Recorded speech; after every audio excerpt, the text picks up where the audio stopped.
Right, we've got to the point of laying part of the floor now. So I'm going to try and do it before it gets too late because it's getting a bit dark now. Well, it's getting late. So I'll explain it to you very quickly.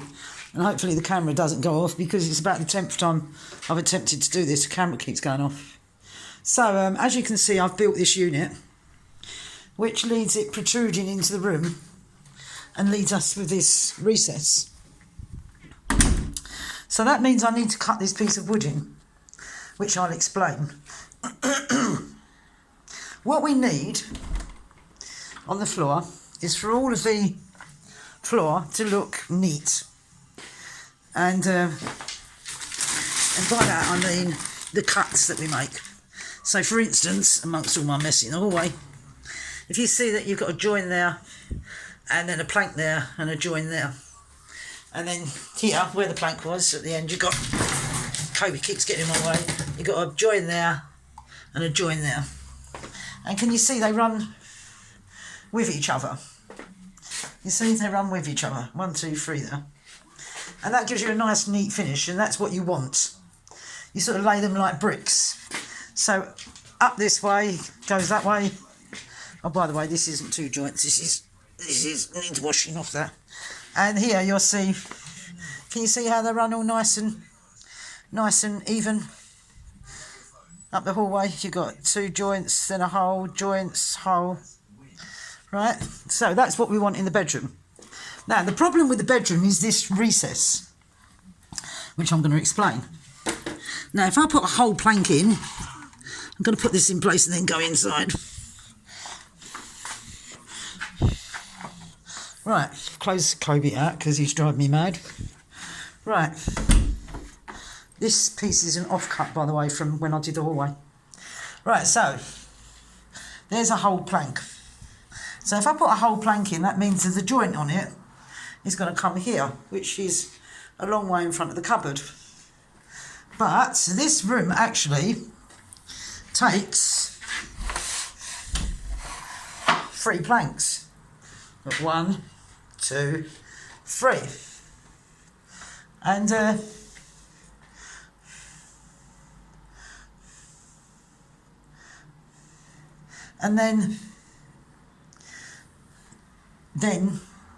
there's a bit there that would have to fit in, which I'd have to obviously cut up of another plank.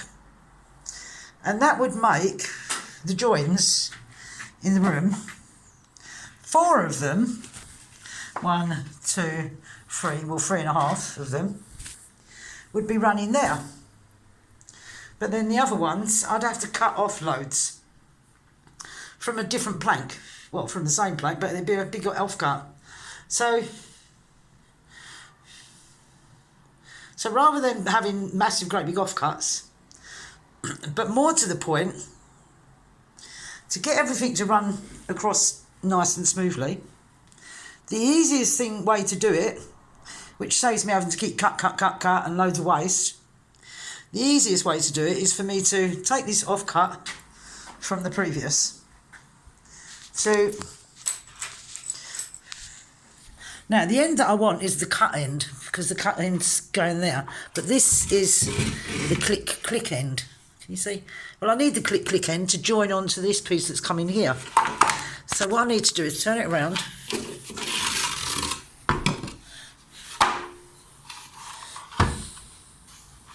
Measure it up, which I've done anyway.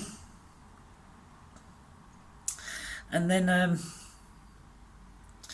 actually, I measured that a bit short, so we're going to measure that again.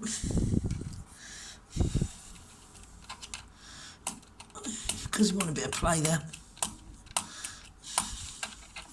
Right, so I've marked that. There we go, that go there, won't it? Nice and easy. Gives a bit of play on that one. Now, I've done well here, because I've managed to get the camera so that hopefully it don't go off and you can see what I'm doing. Oh, what am I doing? I'm so stupid. Stupid woman. Right, so we're cutting off the bit that's already cut. Now, a saw. So if you see a saw, you've got different angles on it, haven't you? On the handle. Not on all saws. Cheap ones you don't have, but this is a Stanley, good mate. So you've got this angle, and then you've got this angle, and you've got this angle. A lot of people, unless you know a bit of carpentry, you don't realise this. Right, now, if we put this saw up against where I've marked it, right, and you put this flat piece flat against there, so that it lines up with where I've marked it on there, and mark it across, right, that will give you a straight line. Let me do it again because this pen's rubbish. Bloody rubbish pen. Doesn't work. You're better off with a felt tip pen or pencil, actually, pencil. But I can't find none of those. So there you go. Right, now. Did we get that? Hope so. Right, now I'm going to teach you the next thing, which is how to hold a saw. And I bought a new little saw. It's only a cheap, nasty one. It's only a cheap, nasty one, and I don't know how good it is. I'll use this one for now. So, when you hold a saw, I bought this little one, little girly one. It's only £1 So if it's easier for you with one of these ones, then use one of those. Right, when you hold a saw, first of all, on the saw you've got two grips there, can you see them? The thing is being a woman, this is where women and men are different, because men have got bigger hands normally. So opposed to having to use two fingers and hold it with that, I have to use just one. So that, holding it like that, guides your saw. Now watch what I'm doing.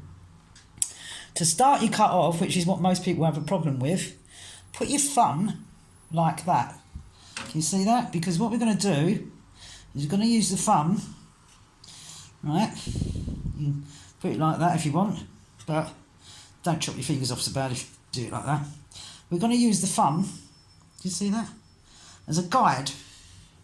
So, put your thumb next to where the line is, hold on to the wood, put your thumb like that next to where the line is, then gently, don't hack into it, and then you've got your finger there holding it, and then gently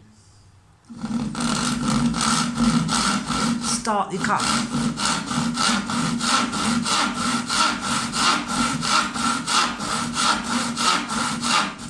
And then your thumb's there guiding it. So there we've got a start. Can you see that? Yeah, you can see that, can't you? I think you can. And then when you're sawing, I'm going to put my knee up here because it's easier for me to keep it in place. I'm using the bookshelf. Don't hack like this, because the saw, this one's not very sharp, but if you've got a new saw, or a sharp one, then the saw does the work. So, and once you've guided the initial, if you find it easier not to hold your finger there and just to hold it like that, that's fine. It's only really for the guide that you need it. And then keep to the line. If you need your thumb there still, that's fine. If you don't have to do it in a hurry. Do it nice and slow. But let the saw do the work.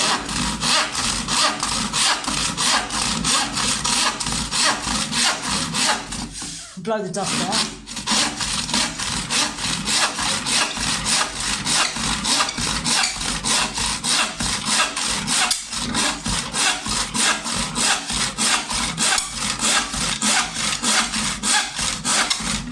I actually love the sound of sawing.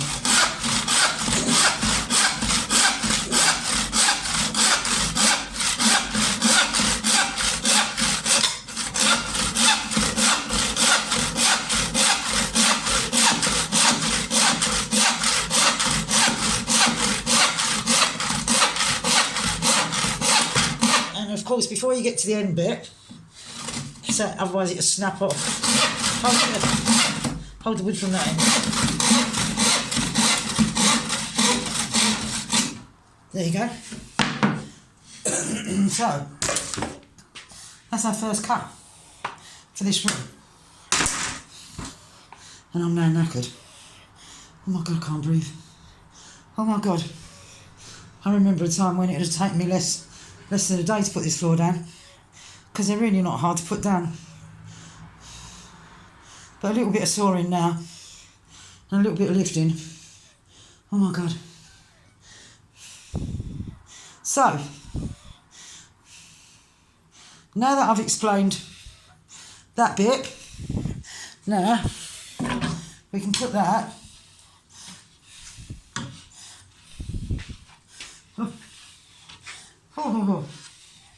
Right, now we can take that piece of wood up. Oh my God, I've got to get my breath. And take this piece of wood up. Get it out of the way. I've got to sweep and hoover this anyway. And there's the blank end. And all I've got to do now is cut that little corner in. That little corner. Now, just a tiny little nip out of there. And then that'll tuck in there nicely. Just a tiny little nip out there, that'll tuck in there nicely. And then this, move that out of the way, get that down. And then this one will happily click into that one.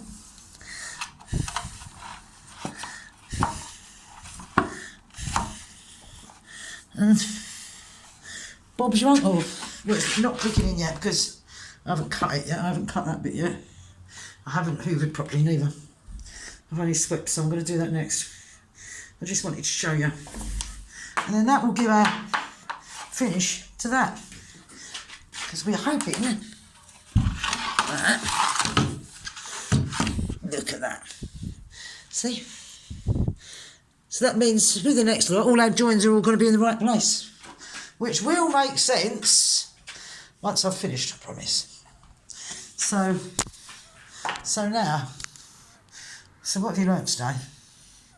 How to start a cut off, how a saw holds, and hopefully at the end of it all, you'll realise how easy it is to lay one of these floors. It's really easy. But it looks hard. When you walk into the room, you think, oh my God, how'd they do that so quick? But it's really easy.